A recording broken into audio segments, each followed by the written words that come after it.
खालसा वाहिगुरू जी की फतेह। आओ गुरु प्यारे गुरु सवारे सत्संगी जनों, रोजाना की तरह पातशाह जी की अपार किरपा बख्शिश का सदका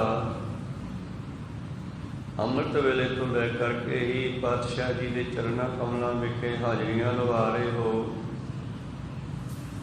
आओ लड़ीवार पवित्र बाणी की विचार नाल जुड़ना करिए जी। आपां विचार सरवण कर रहे सी रहराज साहब जी का पहला शब्द सोधर, जिस दे राही धन धन श्री गुरु नानक देव जी महाराज उस परमेश्वर की सिफत सलाह करने वालियां का बयान करते हैं। कल आपां सरवण किया जिस वेले धन धन श्री गुरु नानक देव जी महाराज सुमेर पर्वत की यात्रा के दौरान अनेकां ऋषियां मुनियां ध्रुव प्रहलाद वर्गे भगतां नूं मिलते हुए सचखंड परमेश्वर कोल पहुँचे तां कहंदे परमेश्वर ने पूछया, आओ नानक किन्नी क दुनिया मेरा नाम जपण लग पई है, किन्ने क लोकां नूं तुसीं सच नाल जोड़ दिता है, दसना करो। उस वेले धन धन श्री गुरु नानक देव जी ने सोदर की पौड़ी उचारी सी कि महाराज बहुत दुनिया तुहाडा नाम जप रही है, पर मैं हैरान हाँ भी तुसी इन्नी दुनिया नूं कित्थे बैठ के संभालते हो। सो दर तेरा केहा सो घर केहा, जित बह सर्व संभाले। वो केड़ा दर है, केड़ा घर है, केड़ा चबूतरा दरवाजा है, भाव जिवें कोई उच्चे थां ते खड़ के थल्ले सारिਆਂ ਨੂੰ देख लवे दूर तक। इस तरह दरवाजा डेवड़ी उच्चा थां हुंदा है घर दे विच सब तो फिर गुरु प्यारिओ गुरु नानक पातशाह जी पुछदे हन ते फिर दसदे हन कि तैनूं कौन कौन गा रहे हैं। तो कबीर साहब जी ने दसिया कि असल विच परमेश्वर का वो दर वो घर है सत संगत।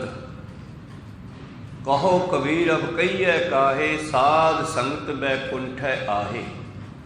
ये जी साध संगत है ये मानो परमेश्वर का सचखंड है, ये विचे बैठ के ही दुनिया नूं संभालदा है, अपने सब दे विचे बैठा आपां नूं देख रहा है। तो होर भी बेअंत ऐसे वचन हैं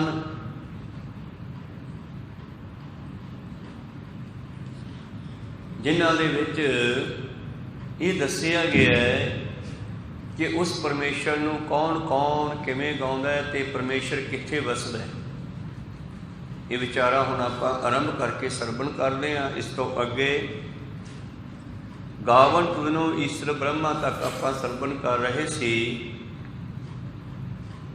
अगे सतगुरु पातशाह होर किहदी गल करते हैं आरंभ करके उस तो पहला अपनियां अते दास दियां गुरु चरणों विच लवाओ हाजरियां। गुरु का बख्शिया फतेह का नारा करो बुलंद गज के आखो जी वाहिगुरू जी का खालसा वाहिगुरू जी की फतेह। गावन तुदनो ईश्वर ब्रह्मा देवी, ईश्वर भाव शिव जी महादेव जिसनों कहते हैं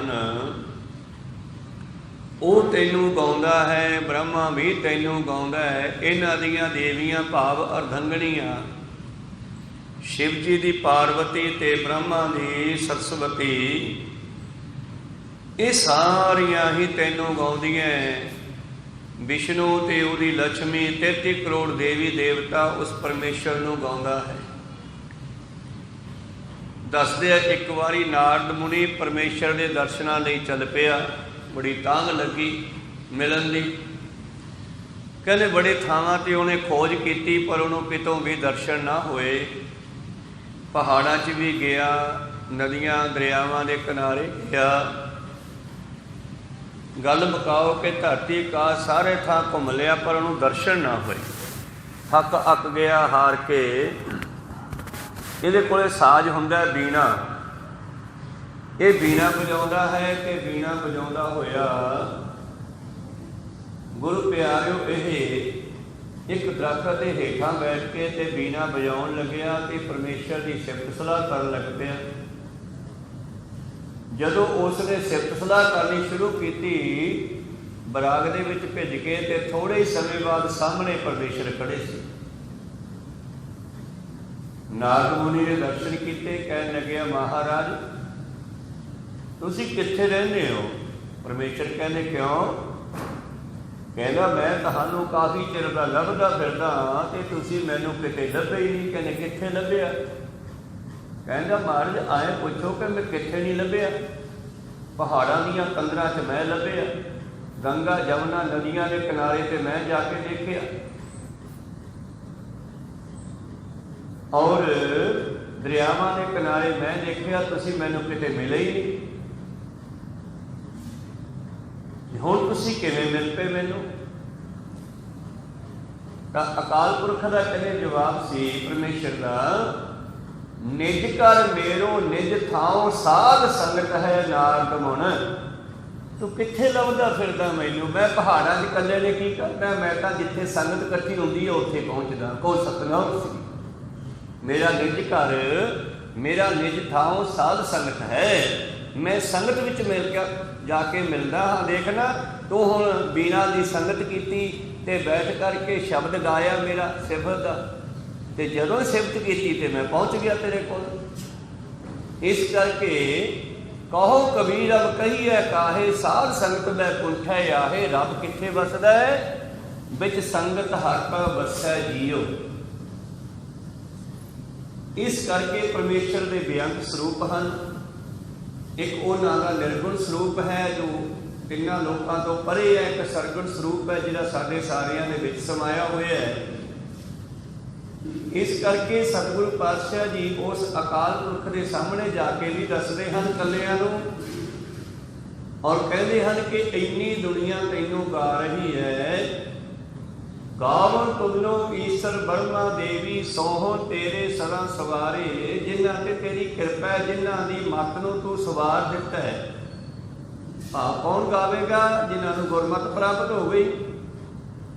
ਇਸ ਕਰਕੇ ਉਹ ਦੁਨੀਆ ਤੈਨੂੰ ਗਾ ਰਹੀ ਹੈ ਜਿਨ੍ਹਾਂ ਨੇ ਤੇਰੀ ਸ਼ਰਨ ਲੈ ਲਈ ਹੈ, ਜਿਨ੍ਹਾਂ ਨੇ ਗੁਰੂ ਦੀ ਸ਼ਰਨ ਲੈ ਲਈ ਹੈ, ਜਿਨ੍ਹਾਂ ਨੂੰ ਤੂੰ ਸਵਾਰੇ ਹੈ। ਇਸੇ ਤਰ੍ਹਾਂ ਹੀ ਮਹਾਰਾਜ ਉਹ ਸ਼ੋਭਦੇ ਹਨ ਤੈਨੂੰ ਗਾਉਂਦੇ ਹੋਏ। ਸਿਮਰੈ ਬ੍ਰਹਮੈ ਵਿਸ਼ਨੂੰ ਮਹੇਸ਼ਾ, ਸਿਮਰੇ ਦੇਵਤੇ ਕਰੋੜ 33। ਯਾਤ ਕਿਮਰ ਗੰਧਰਵ ਸਭ ਸਿਮਰੈ। ਮਾਰੂ ਰਾਗ ਦੇ ਵਿੱਚ ਸਤਿਗੁਰੂ ਪਾਤਸ਼ਾਹ ਜੀ ਨੇ ਇਹ ਬਚਨ ਲਿਖਣੇ ਕੀਤੇ ਹਨ। ਹੋਰ ਕੌਣ ਗਾਉਂਦਾ ਤੈਨੂੰ? ਗਾਵਨ ਤੁਮਨੋ ਇੰਦਰ ਇੰਦਰਾਸਨ ਬੈਠੇ ਦੇਵਤਿਆਂ ਦਰ ਨਾਲੇ। ਇੰਦਰ ਵਰਗੇ ਰਾਜੇ ਵੀ ਤੈਨੂੰ ਗਾਉਂਦੇ ਹਨ, ਔਰ ਉਹਦੇ ਆਸਣ ਦੇ ਉੱਤੇ ਬੈਠਣ ਵਾਲੇ ਹੋਰ ਉਹਦੇ ਆਸੇ ਪਾਸੇ ਉਹਦੇ ਨਾਲ ਜੁੜੇ ਹੋਏ, ਕਿਉਂਕਿ ਇੰਦਰ ਨੂੰ ਰਾਜਿਆਂ ਦਾ ਮੁਖੀ ਮੰਨਿਆ ਜਾਂਦਾ ਹੈ। ਦੇਵਤੇ ਵੀ ਇਹਨੂੰ ਆਪਣਾ ਮੁਖੀ ਮੰਨਦੇ ਹੈ। ਤਾਂ ਕਹਿਣ ਲੱਗੇ ਇਹਦੇ ਕੋਲ ਬੈਠੇ ਹੋਏ ਹੋਰ ਨੇਕਾਂ ਹੀ ਦੇਵਤੇ ਅਤੇ ਉਹਨਾਂ ਦੇ ਦਲ। ਦੇਵਤਿਆਂ ਦਰ ਨਾਲੇ, ਇੱਥੇ ਦਰ ਦਾ ਅਰਥ ਹੈ ਲੱਲਾ ਲਾ ਕੇ ਦਲ, ਭਾਵ ਦੇਵਤੇ ਅਤੇ ਉਹਨਾਂ ਦੇ ਸਾਥੀ ਸਾਰੇ ਹੀ ਇੰਦਰ ਦੇ ਨਾਲ ਤੈਨੂੰ ਗਾਉਂਦੇ ਹਨ। ਗਾਵਨ ਤੁਮਨੋ ਸਿੱਧ ਸਮਾਧੀ ਅੰਦਰ, ਔਰ ਅਨੇਕਾਂ ਹੀ ਗੋਰਖ ਵਰਗੇ ਨਾਥ ਔਰ ਉਹਨਾਂ ਦੇ ਸੰਗੀ ਸਾਥੀ ਸਿੱਧ ਰਿਸ਼ੀ ਮੁਨੀ ਦੇਵਤੇ ਮਾਤ ਲੋਕ ਦੇ ਵਿੱਚ ਰਹਿਣ ਵਾਲੇ ਮਹਾਤਮਾ ਹਨ। ਉਹ ਵੀ ਤੈਨੂੰ ਅਲੱਗ-ਅਲੱਗ ਥਾਵਾਂ ਤੇ ਇਕਾਂਤ ਵਿੱਚ ਬੈਠੇ ਗਾ ਰਹੇ ਹਨ। ਕੋਈ ਤੈਨੂੰ ਕਿਵੇਂ ਗਾਉਂਦਾ ਹੈ, ਕੋਈ ਕਿਵੇਂ ਗਾਉਂਦਾ ਹੈ। ਗਾਵੇ ਕੋ ਜਪੈ ਦਿਸੈ ਦੂਰ, ਗਾਵੇ ਕੋ ਵੇਖੈ ਹਾਜ਼ਰਾ ਹਦੂਰ। ਕਥਨਾ ਕਥੀ ਨਾ ਆਵੇ ਟੋਟ, ਪਰ ਗਾਉਣ ਵਾਲਿਆਂ ਦਾ ਵੀ ਕੋਈ ਅੰਤ ਨਹੀਂ ਹੈ। ਮੈਂ ਸਾਰਿਆਂ ਬਾਰੇ ਕੀ ਦੱਸਾਂ। ਕੋਈ ਉਸ ਨੂੰ ਐਦਾਂ ਗਾਉਂਦਾ ਜਿਵੇਂ ਕਿਤੇ ਦੂਰ ਰਹਿੰਦਾ ਹੋਵੇ, ਉੱਚੀ ਆਵਾਜ਼ਾਂ ਮਾਰਦਾ ਹੈ, ਤੇ ਕੋਈ ਉਸ ਨੂੰ ਚੁੱਪ ਕਰਕੇ ਆਪਣੇ ਅੰਦਰੋਂ ਵੇਖ ਕੇ ਗਾਉਂਦਾ ਹੈ ਕਿ ਉਹ ਮੇਰੇ ਹਿਰਦੇ ਵਿੱਚ ਵਿਰਾਜਮਾਨ ਹੈ। ਜਿਵੇਂ ਹਨੂਮਾਨ ਨੇ ਇਹ ਗੱਲ ਪੱਕੀ ਕਰ ਲਈ ਸੀ ਕਿ ਰਾਮ ਦਾ ਵਾਸਾ ਮੇਰੇ ਹਿਰਦੇ ਦੇ ਵਿੱਚ ਹੈ। ਤੇ ਸਤਿਗੁਰੂ ਵੀ ਆਪਣੇ ਅੰਦਰ ਖੋਜਣ ਦੀ ਗੱਲ ਕਰਦੇ ਨੇ ਸਾਡੇ ਵਾਸਤੇ। ਬੰਦੇ ਖੋਜ ਦਿਲ ਹਰ ਰੋਜ਼, ਨਾ ਫਿਰ ਪਰੇਸ਼ਾਨੀ ਮਾਹੇ, ਇਹ ਜੋ ਦੁਨੀਆ ਸਿਹਰ ਮੇਲਾ, ਦਸਤਗੀਰੀ ਨਾਹੇ। ਇਹ ਦੁਨੀਆ ਸਿਰਫ ਇੱਕ ਮੇਲਾ ਹੈ, ਕਿਸੇ ਦੇ ਹੱਥ 'ਚ ਫੜਿਆ ਹੋਇਆ ਨਹੀਂ। ਤੂੰ ਆਪਣੇ ਆਪੇ ਦੀ ਖੋਜ ਕਰ, ਆਪਣੇ ਆਪੇ ਨੂੰ ਜਾਣਨਾ ਕਰ। ਰੱਬ ਕੋਈ ਤੇਥੋਂ ਪਰੇ ਨਹੀਂ ਹੈ। ਬੋਲਿਆ ਰੱਬ ਤੈਥੋਂ ਵੱਖ ਨਹੀਂ, ਪਰ ਤੇਰੀ ਵੇਖਣ ਵਾਲੀ ਅੱਖ ਨਹੀਂ। ਨਾਨਕ ਸੇ ਅਖੜੀਆਂ ਬਿਆਨ, ਜਿਨੀ ਦਿਸੰਦੜੋ ਮਾਂ ਪਿਰੀਓ ਅੱਖਾਂ ਹੋਰ ਹੈ। ਜਿਨ੍ਹਾਂ ਨਾਲ ਮੇਰਾ ਮਾਲਕ ਦਿਸਦਾ ਹੈ, ਕੀ ਉਹ ਅੱਖਾਂ ਕਿਤੋਂ ਹੋਰ ਮਿਲਣਗੀਆਂ? ਨਹੀਂ, ਇਹਨਾਂ ਅੱਖਾਂ ਦੀ ਹੀ ਡਾਇਰੈਕਸ਼ਨ ਬਦਲਣੀ ਹੈ। ਵੇਖਣ ਦਾ, ਸੋਚਣ ਦਾ, ਸੁਣਨ ਦਾ ਢੰਗ ਬਦਲਣਾ ਹੈ। ਤੇ ਇਹ ਢੰਗ ਨੂੰ ਬਦਲਦਾ ਗੁਰੂ। ਜਿਸ ਤਰ੍ਹਾਂ ਕਿਸੇ ਦੀਆਂ ਅੱਖਾਂ ਨਾਲ ਸਹੀ ਦਿਸਦਾ ਨਹੀਂ, ਉਹ ਡਾਕਟਰ ਦੇ ਕੋਲ ਜਾਂਦਾ ਹੈ ਤੇ ਡਾਕਟਰ ਆਪਰੇਸ਼ਨ ਕਰਕੇ ਉਹਦੇ ਅੱਖ ਉੱਤੇ ਆਇਆ ਹੋਇਆ ਜਾਲਾ ਲਾ ਦਿੰਦਾ। ਉਹ ਕਹਿੰਦਾ ਯਾਰ ਹੁਣ ਸਹੀ ਦਿਸਣ ਲੱਗ ਪਿਆ। ਇਸੇ ਤਰ੍ਹਾਂ ਹੀ ਮਨੁੱਖ ਦੀ ਅੱਖ ਤੇ ਇੱਕ ਹੋਰ ਜਾਲਾ ਆਇਆ ਜਿਹੜਾ ਗੁਰੂ ਲਾਉਂਦਾ, ਫਿਰ ਦਿਸਦਾ ਕਿ ਦੁਨੀਆ ਕੀ ਹੈ। ਜਿਵੇਂ ਭਾਈ ਕਨ੍ਹਈਆ ਦਾ ਜਾਲਾ ਲੈ ਗਿਆ, ਸ਼ਿਕਾਇਤੀਆਂ ਦਾ ਨਹੀਂ ਲੱਥਾ, ਉਹਨਾਂ ਨੂੰ ਦੁਸ਼ਮਣ ਮਿੱਤਰ ਦਿਸਦੇ ਹੈ। ਭਾਈ ਕਨ੍ਹਈਏ ਨੂੰ ਉਹਨਾਂ ਦੇ ਵਿੱਚੋਂ ਵੀ ਗੁਰੂ ਗੋਬਿੰਦ ਸਿੰਘ ਦਿਸਦੇ ਹੈ, ਪਰਮੇਸ਼ਰ ਦਿਸਦੇ ਹੈ। ਤੂੰ ਗਿਆਨ ਦੇ ਨਾਲ ਗੁਰੂ ਜਾਲਾ ਲਾਉਂਦਾ ਸਾਡੀ ਹਿਰਦੇ ਦੀ ਅੱਖ ਤੋਂ। ਗਿਆਨ ਅੰਜਨ ਗੁਰ ਦੀਆ, ਅਗਿਆਨ ਅੰਧੇਰ ਵਿਨਾਸ਼। ਹਰ ਕਿਰਪਾ ਤੇ ਸੰਤ ਭੇਟਿਆ, ਨਾਨਕ ਮਨ ਪ੍ਰਗਾਸ। ਜਦੋਂ ਹਰੀ ਨੇ ਕਿਰਪਾ ਕੀਤੀ ਤਾਂ ਉਹਦੇ ਪਿਆਰਿਆਂ ਦਾ ਮਿਲਾਪ ਹੁੰਦਾ ਹੈ। ਜਦੋਂ ਉਹਦੀ ਕਿਰਪਾ ਹੁੰਦੀ ਹੈ, ਜੋ ਵੱਡੇ ਭਾਗ ਸਾਹਮਣੇ ਆਉਂਦੇ ਹੈ, ਫਿਰ ਉਹਦੇ ਪਿਆਰਿਆਂ ਦਾ ਮਿਲਾਪ ਹੁੰਦਾ ਹੈ। ਤੇ ਫਿਰ ਉਹ ਸਾਨੂੰ ਉਹਦਾ ਮਾਰਗ ਦਰਸ਼ਨ ਕਰਦੇ ਹਨ, ਉਹਦੇ ਬਾਰੇ ਦੱਸਣਾ ਕਰਦੇ ਹਨ। ਇਸ ਕਰਕੇ ਗੁਰੂ ਪਿਆਰਿਓ, ਗਿਆਨ ਅੰਜਨ ਗੁਰ ਦੀਆ, ਅਗਿਆਨ ਅੰਧੇਰ ਵਿਨਾਸ਼। ਹਰ ਕਿਰਪਾ ਤੇ ਸੰਤ ਭੇਟਿਆ, ਨਾਨਕ ਮਨ ਪ੍ਰਗਾਸ। ਤੇ ਜਦ ਕੋਈ ਰੱਬ ਦਾ ਸੱਚਾ ਸਤਿਗੁਰੂ ਦਾ ਪਿਆਰਾ ਮਿਲਿਆ ਤੇ ਉਹਨੇ ਕੀ ਦੱਸਿਆ? ਸੰਤ ਸੰਗ ਅੰਤਰ ਪ੍ਰਭ ਡੀਠਾ। ਫਿਰ ਮੈਂ ਆਪਦੇ ਅੰਦਰ ਗਿਆ, ਉਹਦੀ ਗੱਲ ਸੁਣ ਕੇ, ਉਹਦੀ ਸੰਗਤ ਕਰਕੇ, ਉਹਦੇ ਚਰਨਾਂ ਵਿੱਚ ਬੈਠ ਕੇ, ਉਹਦਾ ਮਾਰਗ ਦਰਸ਼ਨ ਗਾਈਡੈਂਸ ਲੈ ਕਰਕੇ ਮੈਂ ਆਪਣੇ ਅੰਦਰ ਜਾਣਾ ਸ਼ੁਰੂ ਕੀਤਾ। ਜਦੋਂ ਮੈਂ ਆਪਣੇ ਅੰਦਰ ਗਿਆ, ਇਹੀ ਬਾਣੀ, ਇਹੀ ਪ੍ਰਭੂ ਦਾ ਨਾਮ ਸਵਾਦ ਲੱਗਣ ਲੱਗਿਆ, ਚੰਗਾ ਲੱਗਣ ਲੱਗਿਆ, ਮਿੱਠਾ ਲੱਗਣ ਲੱਗਿਆ। ਜੋ ਕਿ ਚੀਜ਼ ਦੀ ਸਮਝ ਆ ਜਾਵੇ ਤੇ ਉਹ ਸਵਾਦ ਲੱਗਦੀ ਹੈ। ਸੰਤ ਸੰਗੇ ਅੰਤਰ ਪ੍ਰਭ ਡੀਠਾ, ਨਾਮ ਪ੍ਰਭੂ ਕਾ ਲਾਗਾ ਮੀਠਾ। ਨੌ ਨਿਧि ਅੰਮ੍ਰਿਤ ਪ੍ਰਭ ਕਾ ਨਾਮ, ਦੇਹੀ ਮਹਿ ਇਸਕਾ ਵਿਸ਼ਰਾਮ। ਜਿਹੜਾ 9 ਨਿਧੀਆਂ 18 ਸਿੱਧੀਆਂ ਦਾ ਖਜ਼ਾਨੇ ਦੇਣ ਵਾਲਾ ਪਰਮੇਸ਼ਰ ਦਾ ਨਾਮ ਹੈ, ਉਹ ਤੁਹਾਡੇ ਹਿਰਦੇ ਵਿੱਚ ਹੈ। ਤੇ ਉਹ ਅੱਖ ਕਿਹੜੀ ਹੈ? ਬਸ ਇਸੇ ਅੱਖ ਦੀ ਡਾਇਰੈਕਸ਼ਨ ਗੁਰੂ ਨੇ ਬਦਲ ਦੇਣੀ ਹੈ। ਦੇਖਣ ਦਾ ਢੰਗ ਬਦਲ ਜਾਣਾ ਹੈ। ਤਾਂ ਇਸ ਕਰਕੇ ਪਾਤਸ਼ਾਹ ਜੀ ਕਹਿੰਦੇ ਤੈਨੂੰ ਗਾਉਂਦੇ ਹਨ ਜਿਹੜੇ ਤੇਰੇ ਸਵਾਰੇ ਹੋਏ। ਉਸ ਤੋਂ ਅੱਗੇ ਗਾਵਨ ਤੋਂ ਨੋ ਸਿੱਧ ਸਮਾਧੀ ਅੰਦਰ। ਮਹਾਤਮਾ ਲੋਕ, ਸਿੱਧ ਲੋਕ ਜਿਹੜੇ ਹਨ, ਉਹ ਸਮਾਧੀਆਂ ਵਿੱਚ ਬੈਠੇ ਤੈਨੂੰ ਗਾ ਰਹੇ ਨੇ ਮਹਾਰਾਜ। ਗਾਵਨ ਤੁਧਨੋ ਸਾਧ ਵਿਚਾਰੇ। ਕਿਤਨੇ ਹੀ ਸਾਧਨਾ ਕਰਨ ਵਾਲੇ ਜਿਹੜੇ ਤੈਨੂੰ ਪਾਉਣ ਲਈ ਸਾਧਨਾ ਕਰ ਰਹੇ ਹਨ, ਉਹ ਸਾਧਨਾ ਦੌਰਾਨ ਵੀ ਤੈਨੂੰ ਗਾਉਂਦੇ ਹੈ। ਤੁਸੀਂ ਯਾਤਰਾ ਕਰ ਰਹੇ ਹੋ, ਇੱਥੋਂ ਦਿੱਲੀ ਨੂੰ ਜਾਣਾ ਹੈ, ਯਾਤਰਾ ਕਰਦੇ ਹੋਏ ਹਲੇ ਦਿੱਲੀ ਪਹੁੰਚੇ ਨਹੀਂ, ਪਰ ਰਸਤੇ ਵਿੱਚ ਵੀ ਦਿੱਲੀ ਦੀ ਸੋਚ ਰੱਖ ਰਹੇ ਹੋ। ਇਸੇ ਤਰ੍ਹਾਂ ਸਾਧਨਾ ਕਰਨ ਵਾਲੇ ਭਾਵੇਂ ਹਜੇ ਪਹੁੰਚੇ ਨਹੀਂ, ਪਰ ਸਾਧਨਾ ਦੌਰਾਨ ਵੀ ਰੱਬ ਨੂੰ ਯਾਦ ਕਰ ਰਹੇ ਹੈ। ਕਹੋ ਸਤਿਨਾਮ। ਜਿਸ ਨੂੰ ਪ੍ਰਾਪਤ ਕਰਨਾ ਹੈ, ਉਹਦੀ ਖਿੱਚ ਹਮੇਸ਼ਾ ਬਣੀ ਰਹੇ। ਇਸ ਤਰ੍ਹਾਂ ਉਹ ਸਾਧੂ ਲੋਕ, ਸਾਧ ਲੋਕ, ਸਾਧਨਾ ਕਰਨ ਵਾਲੇ, ਸਾਧ ਹੋ ਕੇ ਜੇ ਮਨ ਨੂੰ ਸਾਧਿਆ ਨਾ, ਫਿਰ ਸਾਧ ਖਵਾਉਣ ਦਾ ਕੀ ਫਾਇਦਾ? ਤਾਂ ਸਾਧ ਕਿਹਦਾ ਨਾਮ ਹੈ? ਜਿਹੜਾ ਸਾਧਨਾ ਕਰਦਾ ਇਸ ਮਨ ਨੂੰ ਕੰਟਰੋਲ ਕਰਨ ਦੀ, ਸਾਫ਼ ਕਰਨ ਦੀ, ਪਵਿੱਤਰ ਕਰਨ ਦੀ। ਤੇ ਜੇ ਇਹਨੂੰ ਸਾਧਿਆ ਨਹੀਂ ਤੇ ਫਿਰ ਸਾਧ ਨਹੀਂ ਹੈ, ਫਿਰ ਪਖੰਡੀ ਹੈ। ਇਹੋ ਜਿਹੇ ਲੋਕਾਂ ਨੂੰ ਕਬੀਰ ਸਾਹਿਬ ਜੀ ਨੇ ਟੀਕਾ ਕੀਤਾ ਹੈ, ਚੋਟ ਕੀਤੀ ਹੈ। ਗਲੀ ਜਿੰਨਾ ਜਪ ਮਾਲੀਆਂ, ਲੋਟੇ ਹੱਥ ਨੇ ਬੱਗ।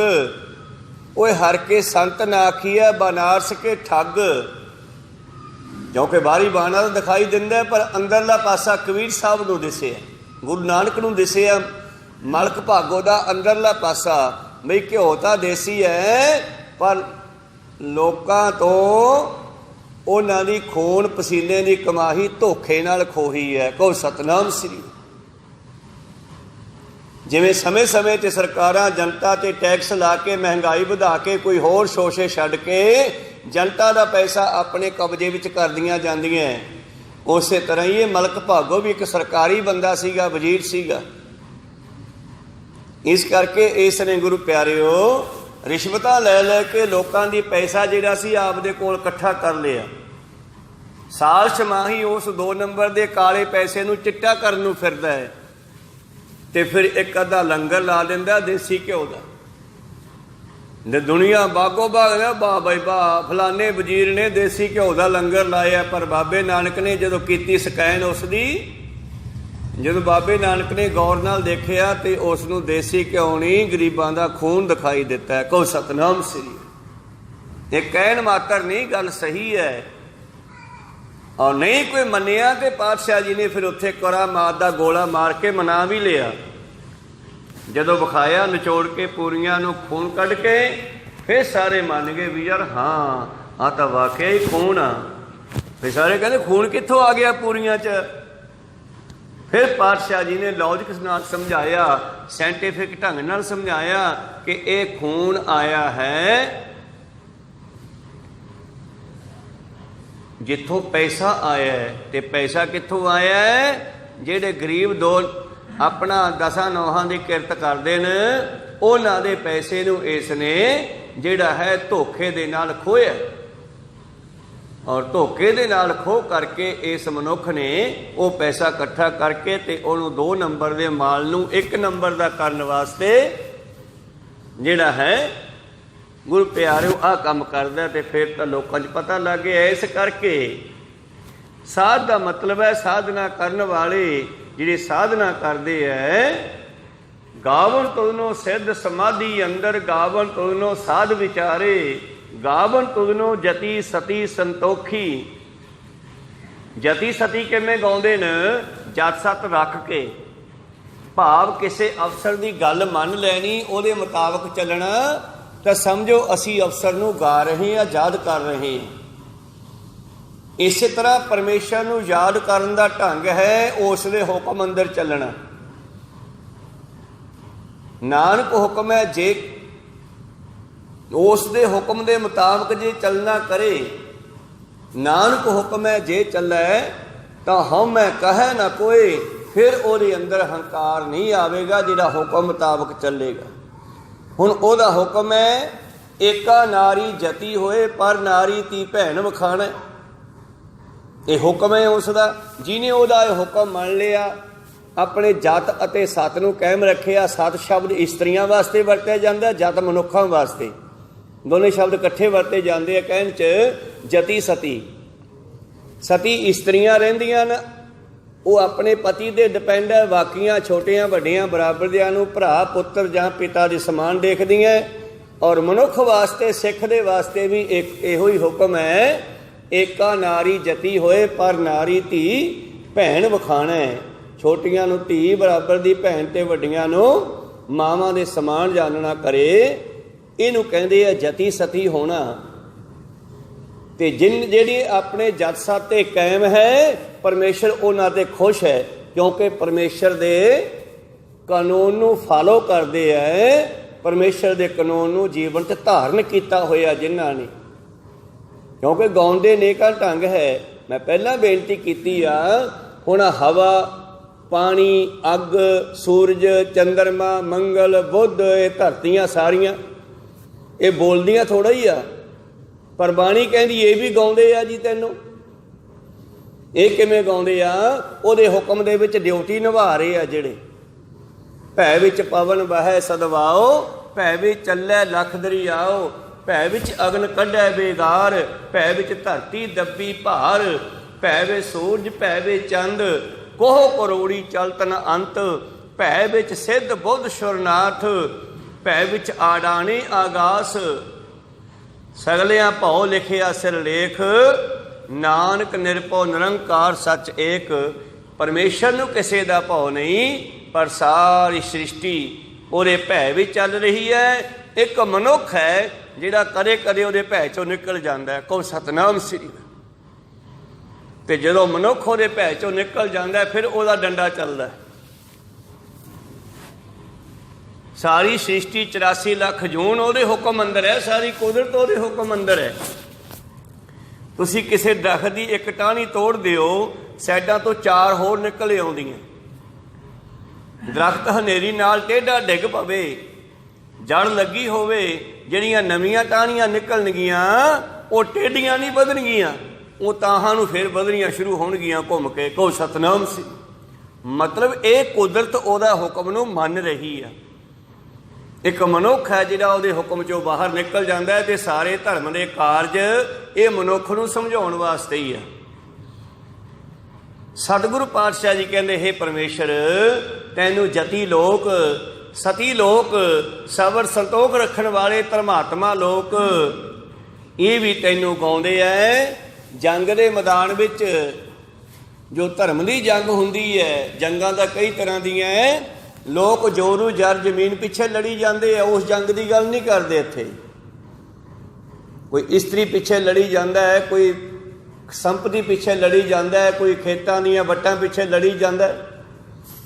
ਪਰ ਇੱਥੇ ਉਹਨਾਂ ਵੀਰ ਕਰਾਰੇ, ਉਹਨਾਂ ਸੂਰਮਿਆਂ ਯੋਧਿਆਂ ਦੀ ਗੱਲ ਹੈ ਜਿਹੜੇ ਧਰਮ ਨੂੰ ਕਾਇਮ ਕਰਨ ਵਾਸਤੇ ਲੜਦੇ ਹੈ। ਜਿਹੜੀਆਂ 4 ਜੰਗਾਂ ਛੇਵੇਂ ਪਾਤਸ਼ਾਹ ਨੇ ਕੀਤੀਆਂ ਜ਼ਬਰ ਜ਼ੁਲਮ ਨੂੰ ਖਤਮ ਕਰਨ ਵਾਸਤੇ, 14 ਜੰਗਾਂ 10ਵੇਂ ਪਾਤਸ਼ਾਹ ਜੀ ਨੇ ਕੀਤੀਆਂ ਜ਼ਬਰ ਜ਼ੁਲਮ ਨੂੰ ਖਤਮ ਕਰਨ ਵਾਸਤੇ। ਉਹਨਾਂ ਨੂੰ ਕਿਹਾ ਇੱਥੇ ਉਹ ਵੀ ਰੱਬ ਦੇ ਹੁਕਮ ਅੰਦਰ ਜੰਗ ਕਰਦੇ ਹੈ, ਤੇ ਮਾਨੋ ਜੰਗ ਕਰਦੇ ਹੋਏ ਵੀ ਉਹਨੂੰ ਯਾਦ ਕਰਦੇ ਹੈ। ਤੇ ਇਹ ਗੱਲ 10ਵੇਂ ਪਾਤਸ਼ਾਹ ਜੀ ਆਪਣੇ ਬਚਨਾਂ ਵਿੱਚ ਕਹਿੰਦੇ ਆ, ਦੇਹ ਸ਼ਿਵਾ ਬਰ ਮੋਹੇ ਇਹ, शुभ कर्मन ते कबू न टरो, न डरो अरसों जब जाए लरो, निश्चय कर अपनी जीत करो, और सिखो अपने ही मन को, यह लालच हो गुण तो उचरो, जब आप की औद निधान बने अत ही रण में तब जूझ मरो। तैनू याद करदा होया जंग दे मैदान विच मैं शरीर छड्डां। धन जियो धन सो तेह जियो, धन जियो तेह को जग में, ओ जियो धन संसार विच धन हन, मुख ते हर चित में युद्ध विचारै। हुण एवें तुरे जांदे लड़दे नहीं फिरना गा, युद्ध साडे अंदर भी चल रहा है। मूँह दे नाल आपां नितनेम कर रहे हैं, अंदरों मन फुरने बना रहे हैं। हाँ खड़ गए आपां नितनेम करदियां साडे अंदर होर फुरने मन खड़े जानबुझ के करदा भी इहनूं मैं बाणी नाल तोड़ देवां, फुरने बनदे आ। उत्थे फिर जंग चलदी है भी ठहर जा हजे बाणी पढ़दे आ। कहो सतनाम सी। धन जियो तेह को जग में, मुख ते हर चित में युद्ध विचारे, देह अनित ना नित रहे, जस नाव चढ़े भव सागर तारे। इस गल नूं मन के चलदे आ, शरीर खत्म होने वाला है, सदा रहने वाला नहीं। परमेश्वर की सिफती रूप समुद्री बेड़े ते चढ़ के वाहिगुरु गुर मंत्र है जप हम मैं खोई, समुद्री बेड़े ते चढ़ के नाम दे जहाज ते चढ़ के अपने जीवन नूं सफला करके ले जाते हैं। धन जियो तेह को जग में, मुख ते हर चित में युद्ध विचार। तो इस करके वो वीर करारे वो योधे भी तैनूं ही गाउंदे आ महाराज, तेरे धर्म नूं कायम करन वास्ते जिहड़े लड़दे है। तो उन्हां दा मकसद तां परमेश्वर नूं प्रगट करना, धर्म नूं कायम करना ही है ना। तो यही गल 10वें पातशाह जी आके दुनिया नूं दसदे है, समझ लिहो साधु सब मनमंग, याही काज धरा हम जन्मंग, धर्म चलावन संत उभारन, दुष्ट सबन को मूल उपाड़न। समझ लो सुन लो मेरी गल कि मैं लैन की आया, मैं हो परम पुरख को दासा, देखन आयो जगत तमाशा। पहली गल तो यह याद रखो कि मैं सेवक हाँ, और मैनू उसने संसार वेखण वास्ते भेजे, आपां भी वेखण वास्ते आए हैं, वह भी आए। पर उन्हां दी आउण दा ढंग उस तरह दा जिवें जिमींदार अपने पुत्तर नूं कहे कि जा पुत्त खेत गेड़ा मारिया, ते गेड़ा मारन दा मकसद की है कि फसल देख ठीक ठाक है, उह घाह फूस तां नहीं उग रिहा, कोई पशु खाई तां नहीं जांदे वारा। इवें ही संसार परमेश्वर दा खेत है। ते 10वें पातशाह नूं वेखण लई भेजिआ है, कहंदे मैं देखण आया। वेखण आयो जगत तमाशा, मैं उहदा सेवक हां, दुनिया दा तमाशा देखण वास्ते आया, दुनिया नूं देखण वास्ते आया। कल्ला देखण ही नहीं आए, संभालण भी आए आ, कायम करन आए आ धर्म नूं दुबारा। मैनू रब ना कहिओ, मेरी ड्यूटी लाई आ उसने, मैं ड्यूटी बजाउण आया। जो मुझको परमेश्वर उचरा तीर्णा नर कुंड में पर है, मोको दास तवन का जानो, जामै भेद न रंच पछानो। मैनू ਉਹਦਾ सेवक समझो, मैनू रब ना कहो, क्योंकि ये रब कहण वालियां गल्लां पहलां हो चुकीਆਂ ਸੀਗੀਆਂ। त्रेते दुआपर ਦੇ युग ਦੇ ਵਿੱਚ संसार ਜਿਹੜਾ ਮਨੁੱਖਾਂ ਦੀ ਸਰੀਰਾਂ ਦੀ ਪੂਜਾ 'ਚ ਲੱਗਿਆ ਹੋਇਆ ਸੀ, ਪਸ਼ੂਆਂ ਪੰਛੀਆਂ ਦੀ ਪੂਜਾ 'ਚ ਲੱਗਿਆ ਹੋਇਆ ਸੀ, ਨਦੀਆਂ ਨਾਲਿਆਂ ਨੂੰ ਰੱਬ ਮੰਨ ਕੇ ਬਹਿ ਗਿਆ ਸੀ। ਧੰਨ ਗੁਰੂ ਨਾਨਕ ਨੇ 10 ਜਾਮਿਆਂ ਵਿੱਚ ਵਰਤ ਕੇ ਮਨੁੱਖ ਦੇ ਅੰਦਰੋਂ ਇਹ ਗਲਤੀਆਂ ਦੂਰ ਕੀਤੀਆਂ। 10ਵੇਂ ਪਾਤਸ਼ਾਹ ਜੀ ਨੇ ਫਿਰ ਹੁਕਮ ਲਾ ਕੇ ਕੀਤੀਆਂ ਦੂਰ। ਹੁਕਮ ਲਾਇਆ ਕਿ ਮੈਨੂੰ ਰੱਬ ਨਾ ਕਹਿ ਦਿਓ, ਤੇ ਜਿਹੜਾ ਮੈਨੂੰ ਰੱਬ ਕਹੂਗਾ ਨਰਕਾਂ ਨੂੰ ਜਾਊਗਾ, ਉਹਦਾ ਉਧਾਰ ਨਹੀਂ ਹੋਊਗਾ। ਭਾਵ ਸਰੀਰਾਂ ਨਾਲ ਨਹੀਂ ਜੁੜਨਾ। ਮੇਰਾ ਰੂਪ ਗ੍ਰੰਥ ਜੀ ਜਾਣ, ਮੈਂ ਸ਼ਬਦ ਹਾਂ, ਸ਼ਬਦ ਨਾਲ ਜੁੜਨਾ ਹੈ। ਪਹਿਲੇ ਜਾਮੇ ਤੋਂ ਲੈ ਕੇ 10ਵੇਂ ਜਾਮੇ ਤੱਕ ਸ਼ਬਦ ਦੀ ਮਹਿਮਾ ਕੀਤੀ ਆ। मेरा रूप ग्रंथ जी जान, इसमें भेद न रंचक मान, जो मुझ बचन करन की चाहे, ग्रंथ विचार सुनो चित लाए। इस करके ओ योधे, ओ वीर करारे सूरमे संसार दे विच जंग करते हुए भी तैनू गाउंदे हन महाराज। धन गुरु गोबिंद सिंह महाराज ने प्रैक्टिकल भी करके विखाया। सरसा नदी ते जंग भी हो रहा है, ते आसा दी वार भी लाई जा रही है। उत्थे को सतनाम श्री। खैर ਉਹ परमेश्वर ਦੇ ਪਿਆਰੇ ਵੀ ਤੈਨੂੰ ਗਾਉਂਦੇ ਹਨ, ਜਿਹੜੇ ਤੇਰੇ ਧਰਮ ਨੂੰ ਕਾਇਮ ਕਰਨ ਵਾਸਤੇ ਜੰਗਾਂ ਕਰਦੇ ਐ। ਗਾਵਨ ਤੁਧ ਨੋ ਪੰਡਤ ਪੜਨ ਰਖੀਸੁਰ। महाराज पंडित लोग रखीसर ऋषि और सुर हुंदे आ देवते, ये सारे ही तैनू गा रहे हैं। पंडित, पंडित का अर्थ वो जात वाला नहीं है भी पंडित गाउंदा है ते कोई चम्यार घम्यार नहीं गाउंदा। इत्थे पंडित का मतलब है ज्ञान रखन वाले। सो पंडित कई अत है हमारे, जो तेहा गुणा की पंड उतारे। ਜਿਹੜਾ ਸਾਨੂੰ ਤਿੰਨਾਂ ਗੁਣਾਂ ਤੋਂ ਬਾਹਰ ਕੱਢ ਦੇਵੇ, ਅਸਲ ਵਿੱਚ ਉਹ ਪੰਡਿਤ ਹੈ। ਪੰਡਿਤ ਜਾਂ ਸੁਨਿਆਰ ਘੁਮਿਆਰ ਚਮਿਆਰ ਕੋਈ ਜਾਤਾਂ ਨਹੀਂ ਸੀਗੀਆਂ। ਇਹ ਤਾਂ ਹੌਲੀ ਹੌਲੀ ਮਨੁੱਖ ਨੂੰ ਐਸਾ ਭੁਲੇਖਾ ਪੈ ਗਿਆ, ਕਿਸੇ ਝੂਠ ਨੂੰ ਸੈਂਕੜੇ ਹਜ਼ਾਰਾਂ ਵਾਰੀ ਕੋਈ ਕਹੀ ਜਾਵੇ ਕਹੀ ਜਾਵੇ ਕਹੀ ਜਾਵੇ ਤੇ ਇੱਕ ਦਿਨ ਉਹ ਸੱਚ ਲੱਗਣ ਲੱਗ ਜਾਂਦਾ। ਕੋਈ ਸਤਨਾਮ ਸ੍ਰੀ। ਇਹ ਕੰਮਾਂ ਦੇ ਨਾਮ ਸੀਗੇ। वैसे तो आप सारे मानस हाँ। मानस की जात सब है एके पहचान वो, करता करीम सोई राज कर हीम ओही, दूसरों न भेद कोई भूल भरम मानवो। जिमीदार जमीन नू वाहन वाला, चम्यार चमड़े नू सैट करके जोड़े बनाउण वाला, सुनियार सोने नू घड़ के गहने बनाउण वाला, घमियार घूमदे हुए चक ते काम करन वाला, घड़े बनाउण वाला। इस करके गुरु प्यारो ये तो कम्मां दे नाम सन। 10वें पातशाह जी कहते असल विच मानस की जात सब है एके पहचान वो, करता करीम सोई राज कर हीम ओही, दूसरों न भेद कोई भूल पर मानवो। बस एक मानस है, उत्ते परमेश्वर है, दो ही है, तीजा तो है ही नहीं कोई। कहो सतनाम। एक सृष्टि है, एक परमेश्वर है, ते परमेश्वर भी सृष्टि दे विच समाया होया है। सरगुण निर्गुण दो रूप है। ये सरगुण रूप है, वो निर्गुण रूप है। सरगुण निर्गुण निरंकार, ये दो रूप हैं। सरगुण निर्गुण निरंकार सुन समाधि आप, आपन किया नानका आपे फिर जाप। उन्हें आप ही अपने विचों आ दूजा रूप कढ़िया। जदों उन्हें कहा हो जा ते दुनिया बननी शुरू हो गई, आ सृष्टि बन गई। मुसलमान कहते अल्लाह पाक ने कहा कुन हूँ कून, आपे बन जा, कुदरती बन जा। कई काम कुदरती होंदे है, ये सृष्टि कुदरती बनी है। ਇਹਨੂੰ ਬਣਾਉਣ ਵਾਲਾ ਕੋਈ ਮਨੁੱਖ ਨਹੀਂ ਹੈ। ਮਨੁੱਖ ਨੇ ਜੋ ਬਣਾਇਆ ਉਹ ਡੁਪਲੀਕੇਟ ਹੈ। ਪਰਮੇਸ਼ਰ ਨੇ ਅਸਲੀ ਬਣਾਇਆ, ਇਹ ਕੁਦਰਤ ਨੇ ਬਣਾਇਆ। ਕੁਦਰਤ ਵਿੱਚੋਂ ਬਣਦਾ ਜਾ ਰਿਹਾ, ਸਭ ਕੁਝ ਹੋਰ ਬਣਦਾ ਜਾ ਰਿਹਾ, ਬਹੁਤ ਕੁਝ। ਤੋ ਪੰਡਿਤ ਭਾਵ ਗਿਆਨ ਰੱਖਣ ਵਾਲੇ ਵਿਦਵਾਨ ਲੋਕ, ਬ੍ਰਹਮ ਗਿਆਨੀ, ਰਖੀਸੁਰ, ਰਿਸ਼ੀ ਮੁਨੀ, ਉਹ ਵੀ ਤੈਨੂੰ ਗਾਉਂਦੇ ਹਨ ਮਹਾਰਾਜ। ਬਿਆਸ ਵਰਗੇ, ਹੁਣ ਬਿਆਸ ਹੈ ਜਿਹੜਾ ਉਹ ਪੰਡਿਤ ਜਾਤ ਦਾ ਨਹੀਂ ਹੈ। ਬਿਆਸ ਇੱਕ ਆਪਣਾ ਵਿਦਵਾਨ ਹੈ। ਅਸੀਂ ਗੁਰਮਤਿ ਵਿੱਚ ਭਾਈ ਗੁਰਦਾਸ ਜੀ ਨੂੰ ਗੁਰਮਤਿ ਦੇ ਵੇਦ ਵਿਆਸ ਕਹਿੰਦੇ ਆ, ਭਾਵ ਉਹਨਾਂ ਵਿੱਚ ਵੀ ਉਹ ਗਿਆਨ ਸੀਗਾ, ਗੁਰਬਾਣੀ ਨੂੰ ਸਮਝਣ ਵਾਲਾ, ਗੁਰਬਾਣੀ ਨੂੰ ਅਰਥ ਕਰਨ ਵਾਲਾ। ਕਿਉਂਕਿ ਉਹਨਾਂ ਤੇ ਗੁਰੂ ਅਰਜਨ ਦੇਵ ਜੀ ਦੀ ਕਿਰਪਾ ਸੀਗੀ। ਤਾਂ ਸਾਡੇ ਕੋਲ ਇੱਕ ਵੇਦ ਵਿਆਸ ਹੈ, ਭਾਈ ਗੁਰਦਾਸ ਜੀ। ਕਹੋ ਸਤਨਾਮ ਸ੍ਰੀ। ਤੇ ਇਹਦਾ ਮਤਲਬ ਵੇਦ ਵਿਆਸ ਕੋਈ ਪੰਡਿਤ ਨਹੀਂ ਹੈ, ਵੇਦਾਂ ਦੇ ਉਲਥਾ ਕਰਨ ਵਾਲੇ ਰਿਸ਼ੀ ਜਿਹੜੇ ਸਨ।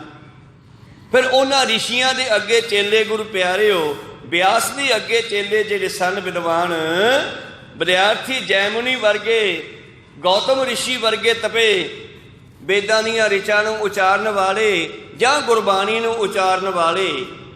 ਉਦੋਂ ਵੇਦਾਂ ਨੂੰ ਗਾਉਂਦੇ ਸੀ, ਹੁਣ ਅਸੀਂ ਗੁਰਬਾਣੀ ਗਾਉਣੇ ਆ।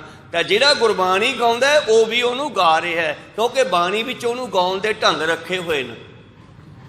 ਜਦੋਂ ਅਸੀਂ ਬਾਣੀ ਗਾਵਾਂਗੇ, ਜਦੋਂ ਜਾਪ ਸਾਹਿਬ ਗਾਵਾਂਗੇ, ਨਮੋ ਸਰਬ ਕਾਲੇ ਨਮੋ ਸਰਬ ਪਾਲੇ, ਨਾਲੇ ਹੱਥ ਜੁੜ ਗਏ, ਨਮਸਕਾਰ ਚੱਲ ਪਈ, ਤੇ ਨਾਲੇ ਉਸ ਨੂੰ ਸਿਫਤ ਵਿੱਚ ਗਾਉਣ ਲੱਗ ਪਏ। ਤੂੰ ਸਰਬ ਸਮੇਂ ਰਹਿਣ ਵਾਲਾ ਹੈ, ਆਦਿ ਸੱਚ ਜੁਗਾਦ ਸੱਚ ਹੈ ਪੀ ਸੱਚ, ਨਾਨਕ ਹੋਸੀ ਪੀ ਸੱਚ। ਨਮੋ ਸਰਬ ਕਾਲੇ ਸਦਾ ਰਹਿਣ ਵਾਲਾ, ਨਮੋ ਸਰਬ ਪਾਲੇ ਸਾਰਿਆਂ ਨੂੰ ਪਾਲਣ ਵਾਲਾ, ਨਮੋ ਸਰਬ ਕਰਤੇ ਸਾਰਿਆਂ ਨੂੰ ਬਣਾਉਣ ਵਾਲਾ, ਨਮੋ ਸਰਬ ਕਰਤਾ ਨਮੋ ਸਰਬ ਹਰਤਾ, ਸਾਰਿਆਂ ਨੂੰ ਮਾਰਨ ਵਾਲਾ ਵੀ ਤੂੰ ਹੀ ਹੈ। ਅੱਜ ਉਹੀ ਮਾਰ ਰਿਹਾ, ਕਰੋਨਾ ਦਾ ਬਹਾਨਾ ਹੀ ਆ। ਭਾਵ ਬਾਹਰ ਕੋਈ ਨਾ ਕੋਈ ਨਾਮ ਰੱਖਿਆ ਜਾਂਦਾ ਹੈ, ਇਹ ਬਣਾਉਣ ਵਾਲਾ ਤੇ ਢਾਉਣ ਵਾਲਾ ਉਹ ਆਪ ਹੀ ਹੈ। ਕਹੋ ਸਤਨਾਮ ਸ੍ਰੀ। ਮੈਂ ਇਸੇ ਗੱਲ ਨੂੰ ਸਮਝਣ ਵਾਸਤੇ ਛੋਟੀ ਜਿਹੀ ਉਦਾਹਰਨ ਪੇਸ਼ ਕਰਾਂ। ਕਹਿਣ ਲੱਗੇ, ਜਿਸ ਵੇਲੇ ਅਰਜਨ ਤੇ ਕ੍ਰਿਸ਼ਨ ਜੰਗ ਦੇ ਮੈਦਾਨ 'ਚ ਖੜੇ ਆ ਕੁਰੂਕਸ਼ੇਤਰ ਦੇ ਵਿੱਚ, ਔਰ ਅਰਜਨ ਨੂੰ ਕਿਹਾ, ਦੇਖ ਲੈ ਤੇਰੇ ਸਾਹਮਣੇ ਦੁਸ਼ਮਣ ਖੜਾ, ਇਹ ਸਾਰੇ ਮਾਰਨੇ ਆ। ਕਹਿੰਦੇ ਅਰਜਨ ਪਾਂਡਵ ਨੇ ਨਿਗਾਹ ਮਾਰੀ ਸਾਰੇ ਕੌਰਵਾਂ ਵੱਲ, ਉਹ ਚਾਚੇ ਤਾਇਆਂ ਦੇ ਮੁੰਡੇ ਆ ਦੁਰਯੋਧਨ ਵਰਗੇ। ਫਿਰ ਉਹਦੇ ਵਿੱਚ ਰਿਸ਼ਤੇਦਾਰੀਆਂ ਪੈਂਦੀਆਂ, ਵਿੱਚ ਮਾਮਿਆਂ ਦੇ ਮੁੰਡੇ ਖੜੇ ਆ, ਭੂਆਂ ਦੇ ਖੜੇ ਆ, ਨਾਨਕੇ ਦਾਦਕੇ, ਪਤਾ ਨਹੀਂ ਕਿੱਥੋਂ ਕਿੱਥੋਂ ਰਿਸ਼ਤੇਦਾਰੀਆਂ, ਸਾਰੇ ਖੜੇ ਆ।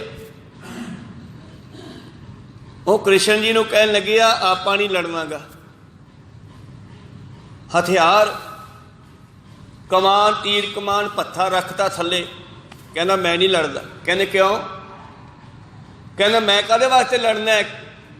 ਇੰਨੀ ਦੁਨੀਆ ਜਿਹੜੀ ਮਾਰੀ ਗਈ, ਮੇਰੇ ਰਿਸ਼ਤੇਦਾਰ ਹੈ, ਸਾਰੇ ਸਾਕ ਸੰਬੰਧੀ ਹੈ, ਜਦ ਇਹਨਾਂ ਨੂੰ ਮੈਂ ਮਾਰ ਦੇਵਾਂਗਾ ਤੇ ਮੈਂ ਕੁੱਲ ਕਲੰਕੀ ਨਹੀਂ ਹੋ ਜਾਊਗਾ। ਕਹਿੰਦੇ ਫਿਰ ਰਾਜ ਕਿਹਦੇ ਕਰਨਾ? ਜਨਤਾ ਮਾਰ ਕੇ, ਮੈਂ ਨਹੀਂ ਮਾਰਨੇ। ਫਿਰ ਕ੍ਰਿਸ਼ਨ ਜੀ ਨੇ ਸਮਝਾਇਆ ਕਿ ਮਾਰਨੇ ਤਾਂ ਤੂੰ ਨਹੀਂ, ਤੇਰਾ ਤਾਂ ਨਾਮ ਚੱਲਣਾ, ਮਾਰਨ ਦਾ ਕੰਮ ਤਾਂ ਮੇਰਾ ਹੈ। ਕਹੋ ਸਤਨਾਮ। ਕਿਉਂਕਿ ਪਰਮੇਸ਼ਰ ਪਰਮਾਤਮਾ ਦੇ ਰੂਪ ਹੈ, ਉਹਨਾਂ ਦੇ ਅਵਤਾਰ ਆ ਉਸ ਵੇਲੇ। ਤੋ ਕ੍ਰਿਸ਼ਨ ਜੀ ਕਹਿਣ ਲੱਗੇ, ਮਾਰਨਾ ਮੈਂ ਆ, ਤੂੰ ਨਹੀਂ ਮਾਰਨਾ, ਇਹ ਮੇਰੀ ਡਿਊਟੀ ਆ। ਕਿਹਨੂੰ ਮਾਰਨਾ ਕਿਹਨੂੰ ਨਹੀਂ ਮਾਰਨਾਗਾ, ਵਾਕਿਆ ਹੀ ਸਤਿਗੁਰ ਨੇ ਬਾਣੀ ਵਿੱਚ ਲਿਖਿਆ, ਜਿਸ ਕਾ ਸਾਸ ਨ ਕਾਢਤੇ ਆਪ ਤਾਂ ਕੋ ਰਾਖਤ ਦੇ ਕਰ ਹਾਥ। ਕੋਈ ਕਿੰਨਾ ਮਾਰਨ ਦਾ ਜ਼ੋਰ ਲਾ ਲੇ, ਉਹਨੂੰ ਨਹੀਂ ਕੋਈ ਮਾਰ ਸਕਦਾ। ਤੇ ਜਿਹਨੂੰ ਮਾਰਨਾ ਹੈ, ਨਿੱਕੀ ਕੀੜੀ ਮੈਂ ਕੱਲ ਰੱਖੈ, ਨਿੱਕੀ ਜੀ ਕੀੜੀ ਦੇ ਵਿੱਚ ਆਪਣੀ ਤਾਕਤ ਰੱਖ ਦੇਵੇ। ਭਸਮ ਕਰੇ ਲਸ਼ਕਰ ਕੋਟ ਲੱਖ ਹੈ, 3 ਲੱਖ ਲੋਕ ਤਾਂ ਮਾਰੇ ਜਾ ਚੁੱਕੇ ਐ, ਤੇ ਉਹ ਨਿੱਕੀ ਜੀ ਕੀੜੀ ਹਜੇ ਦਿਸੀ ਨਹੀਂ, ਸਾਡੇ ਕੰਟਰੋਲ 'ਚ ਨਹੀਂ ਆਈ। ਕਹੋ ਸਤਨਾਮ ਸੀ। ਸਾਹਮਣੇ ਹੈ ਕਹਾਣੀ, ਬਾਣੀ ਸੱਤ ਹੈ, ਤੀਹੋ ਕਾਲ ਸੱਤ ਹੈ, ਸਦਾ ਸੱਤ ਹੈ। ਨਿੱਕੀ ਕੀੜੀ ਮੈਂ ਕੱਲ ਰੱਖੈ, ਭਸਮ ਕਰੇ ਲਸ਼ਕਰ ਕੋਟ ਲੱਖ ਹੈ, ਜਾਂ ਕਾ ਸਾਸਨ ਕਾਢਤੇ ਆਪ ਤਾਂ ਕੋ ਰੱਖ ਦੇਕਰ ਹਾਥ। ਇਸ ਕਰਕੇ ਮੇਰੇ ਪ੍ਰੀਤਮ ਜੀ ਕਹਿੰਦੇ, ਉਹਨੂੰ ਗਾਉਣ ਵਾਲੇ ਬਹੁਤ ਸਾਰੇ ਵਿਦਵਾਨ। ਕ੍ਰਿਸ਼ਨ ਜੀ ਕਹਿਣ ਲੱਗੇ, ਤੂੰ ਨਹੀਂ ਮਾਰਨਾ, ਮਾਰਨੇ ਤਾਂ ਮੈਂ ਹੀ ਹੈ, ਤੇਰਾ ਤਾਂ ਬਹਾਨਾ, ਤੈਨੂੰ ਤਾਂ ਸ਼ਾਬਾਸ਼ ਮਿਲਣੀ ਹੈ। ਸਤਿਗੁਰ ਨੂੰ ਆਪਣੀ ਵਡਿਆਈ ਭਾਵਨੀ, ਗੁਰਸਿੱਖਾਂ ਦੀ ਜੈਕਾਰ ਕਰਾਵੇ। ਭਾਈ ਬਿਧੀ ਚੰਦ ਵਰਗਿਆਂ ਨੂੰ ਤਾਕਤਾਂ ਦੇਤੀਆਂ, और उन्होंने कोलों अनेक ऐसे कार्य करवाते। इस तरह ही भाई बचित्र सिंह नूं ताकत दी। ऐसी नागनी उन्होंने कोलों हाथी दे मरवाई। दुनिया में वाह वाह हो गई भी बचित्र सिंह ने कमाल करती। ऐसी नागनी मारी हाथी दे, चीका मारदा पिछे भजिया ते पठाणा दी पहाड़ियां दी बेअंत फौज नूं पैरां थले दड़ के मार दिता उसने। ते जद बचित्र सिंह नूं किसी ने पूछा भी कमाल करती यार, कहने मैं किहड़ी कमाल करती भलिओ, ये काम तां गुरु गोबिंद सिंह जी दा। सिखां नूं समझ आ गई भई ये काम तां गुरु दा, मेरा तां 9 ही बजिया। ये तां गुरु साहब ने मैनूं नागनी मारन नूं कहा सीगा, बई नागनी मारी तो मैं मारती। जे गुरु साहब कहते नागनी ते टांके लिया तो मैं नागनी ते टांके भी लिया। ये काम गुरु गोबिंद सिंह जी का है।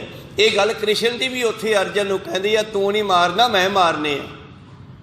कहंदी वो किवें? कहंदे तजर्बा कर ला, छड्ड किसे दे वल तीर। कहंदे अर्जन ने एक तीर पा के कमान दे विच छड्डिया, हजे तीर इहदा पहुंचिया नहीं, कृष्ण की उंगल दे चक्कर हुंदा ना, वो चलिया ते उदों पहला उहदा सिर वढिया गया। कहो सतनाम सी, इहदा तीर हजे पहुंचिया नहीं। और आवाज़ आई उतों जिहड़ा वो बंदा कटिया गया जिहदा सिर, वो कहंदा मैं तां सारा जंग दा हाल देखना सीगा। इतिहास लिखिया उन्होंने, इतिहास वेदां दे विच उन्हां दी इतिहास विच लिखिया होया है। कहंदे कृष्ण जी नूं कहंदे हुण जुड़दा तां नहीं, तू ऐदां ही दरखत ते बैठा देखी जा सारा इतिहास कुरुक्षेत्र दा जंग। कहंदे उसने फिर उत्थे बैठ के देखे, वो सिर नहीं कल्ले ने, धड़ नहीं। तो कहण तो भाव है कि परमेश्वर की मर्जी है किनू रखना है ते किनू मारना है। कोई मारन वाला नहीं, कोई रखण वाला नहीं। हाँ ड्यूटियां वो लाउंदा समय समय ते। गावन पंडित पंड रखीसर जुग जुग वेदा नाले, गावन तुदनो मोहनियां मन मोहन। ही संसार नूं मोह लैण वाले परमेश्वर ਜਿਹੜੀਆਂ संसार विच अनेकों तरह दीयां मन नूं मोहन वालियां चीज़ां बनाईयां, ये भी तूं बनाईयां। संसार दे विच मात लोक दे विच, स्वर्ग लोक दे विच, मछ लोक दे विच मोहनियां पद्मनियां इस्त्रियां जिहड़ियां बनाईयां, ये भी तूं बनाईयां। कहण लगे एक दिन एक विचार चल रही है जिहदे विच मस्कीन जी भी बैठे आ ते उत्थे एक तर्कशील भी आया। कहंदे उस तर्कशील नूं समा दिता गया बई पहला तू बोल, ते उसने बोलना शुरू किया ते उन्हें अपने तर्क के हिसाब नाल इन्नियां उदाहरणां दित्तियां, इन्नियां उदाहरणां दित्तियां बई रब है ही नहीं गा, ये बस साइंस दे नाल ही काम चल रहा है। कहो सतनाम सी। बंदा मर जाता, बंदे तो बंदा पैदा हो जाता, बस खत्म कहानी। उन्हें कहते 1.5 घंटा 2 घंटे 2.5 घंटे लैक्चर दिता, लोगों के दिमाग घुमा के रख दिते, हिला के रख दिते।